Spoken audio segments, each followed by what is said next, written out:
Hello. I have seen these giant popsicle decor pieces all through social media, mostly made from wood pieces entirely, but not everyone is good with power tools, nor do they have access to wood pieces like this. Whereas you can get all of the items I use for this either at the dollar store or online, and without the learning curve. The piece of wood, though, that I am starting with is actually what's called a spacer. It's a piece of wood that pallet companies put between layers of wood so that the layers don't come crashing down, essentially. But you could very well use a 1x4 or something along those lines. Perhaps even the handle of a broomstick from the dollar store. I like rounded edges that the popsicle sticks that I have, so I want to round mine off. I marked out where I wanted it rounded to using a permanent marker and then used a jigsaw to cut it down and then sanded that as smooth as possible. Basically just so that it wouldn't catch on anything.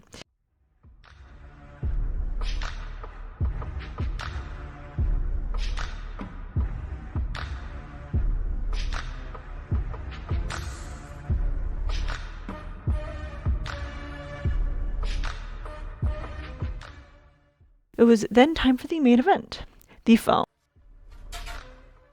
As you can tell, I have a ton of foam. You could fairly easily get this from your local hardware store. Just ask for insulation foam, or you can make that out of cardboard and paper mache, but I digress.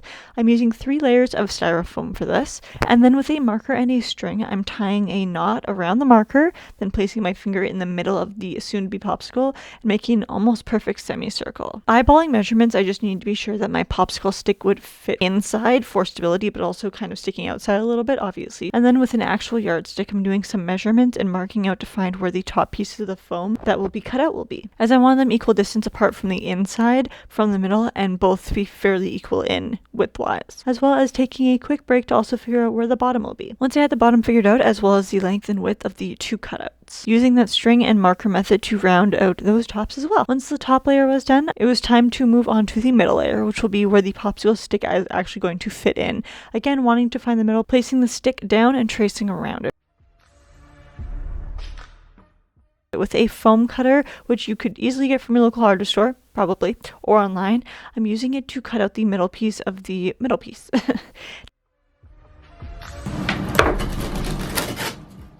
Dry fitting it,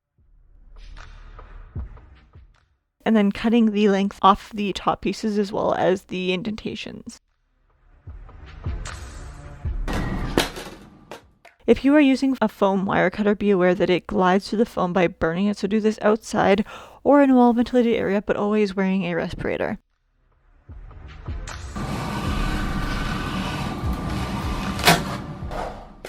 I'm also taking off the excess around these semicircles.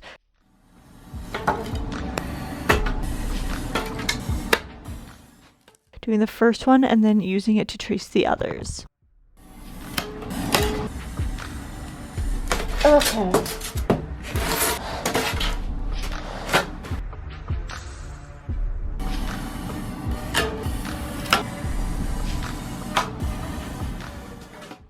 I place the top layer over the middle one and then trace the cutout pieces just to know where I would avoid with the next step.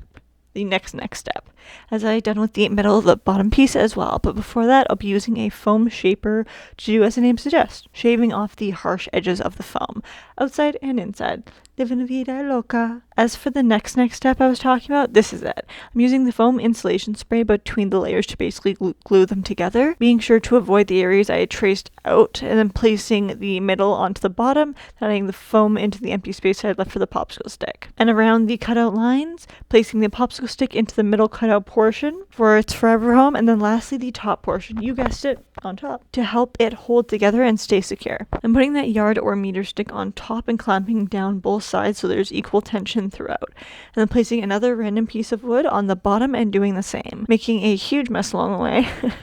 My god, did it do something.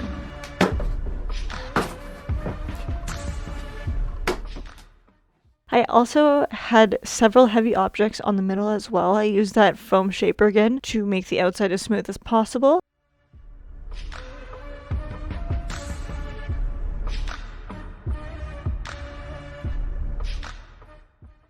Then to make a one complete piece and really smooth everything out and give it more structure, I'm mixing a plaster of Paris in with some water and going in with that.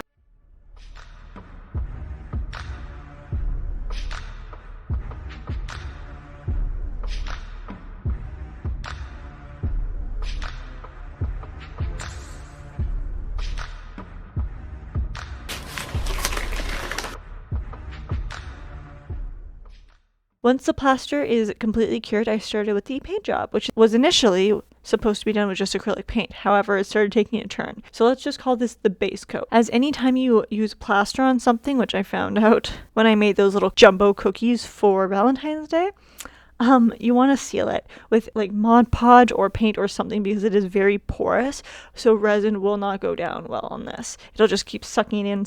I did also tape around the stick while that first layer was drying. I came in with a darker pink for the indents.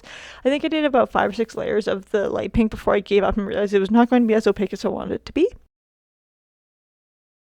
And maybe about 4 layers on the darker one because darker shades tend to show up better than lighter shades, especially neon ones from the dollar store.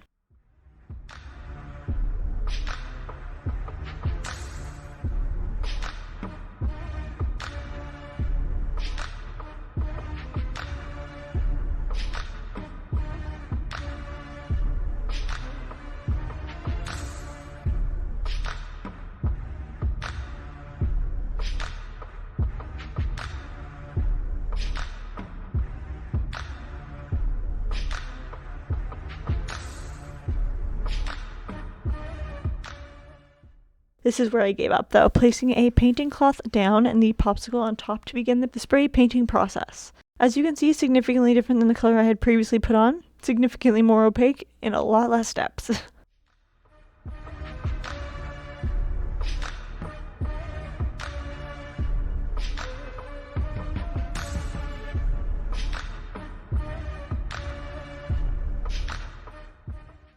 I added a couple more layers of the darker color, now being a red to compensate for the popsicle being such a darker color.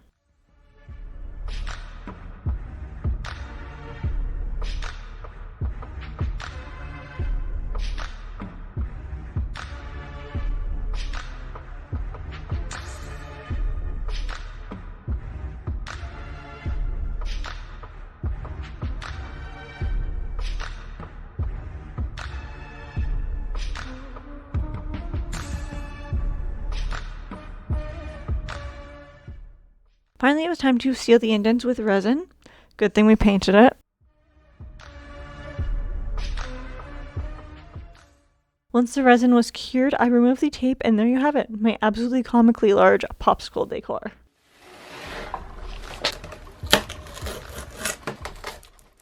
I hope you enjoyed this video. See you in the next one. Bye, guys.